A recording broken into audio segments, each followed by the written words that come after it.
Donc Guy, parlez-nous de cet oscillateur à longueur d'onde multiple, parce que finalement c'est ce qui en découle. C'est ce qui en découle. Alors, entre le circuit oscillant et l'oscillateur, il y a ce qu'on avait évoqué dans la pitié salpêtrière, le radiocellulo-oscillateur, qui agit à distance sur le dipôle, et après on s'aperçoit que même le dipôle seul, sans générateur, donne aussi une information. Aussi, il ne faut pas oublier qu'à Montpellier, il y a eu tous les essais faits avec plein d'autres métaux, et qu'il y a des effets différents suivant le cas. Et que si le circuit oscillant est placé, non pas à l'ouverture au nord, mais vers le sud, admettons que l'ouverture au nord soit comme ceci, et qu'on la met vers le sud et en haut, ça paralyse la croissance de la plante. D'accord. Donc, ce n'est pas une idée qu'on se fait. Ici, ça dynamise, là, ça paralyse. Il y a donc un effet qu'on ne connaît pas. Au Portugal, Antonio de Pereira Forjas, qui était le secrétaire perpétuel de l'Académie des sciences, fait des expériences similaires, désacidifie les huiles d'olive, désacidifie le vin. Après, des essais seront faits à Bercy pendant plusieurs années sur l'amélioration du vin avec les systèmes Lakowski. Puis ensuite, il fait une expérience fondamentale. Il montre que la position du circuit autour du spectre d'arc de l'étain, en mesurant ça avec des procédés scientifiques, on déplace de plusieurs angstroms vers le rouge le spectre d'arc de l'étain. Donc il y a un effet physique démontré.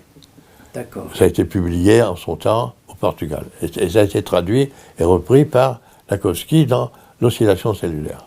Donc, quels sont les effets sur l'être humain, finalement? Alors justement, lui, il invente cette histoire des circuits oscillants qu'on place sur soi, et c'est cette société Colisa qui est gérée par un médecin qui s'appelle le docteur Rigaud, et une gérante qui est Madame Ozou, qui vont prendre en main et faire des publications publicitaires.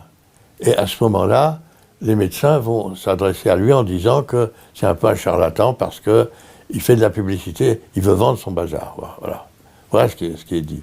Or, ce n'est pas lui qui l'a fait, il n'a rien dit, c'est les gens qui géraient le laboratoire Colisa. Lui a fondé le laboratoire, mais il a laissé l'exploiter par d'autres.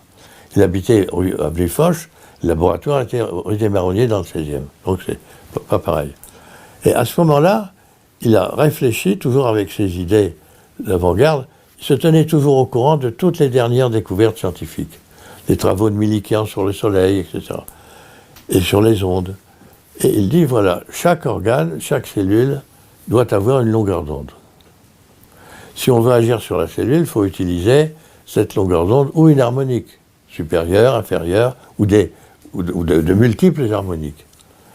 Comment arriver à ne pas essayer de cibler une longueur d'onde, mais plutôt à créer comme dans la nature, parce que ces ondes existent dans la nature, sur le Soleil, sur la Terre, à partir de Jupiter, d'un des satellites de Jupiter qui est Io, etc.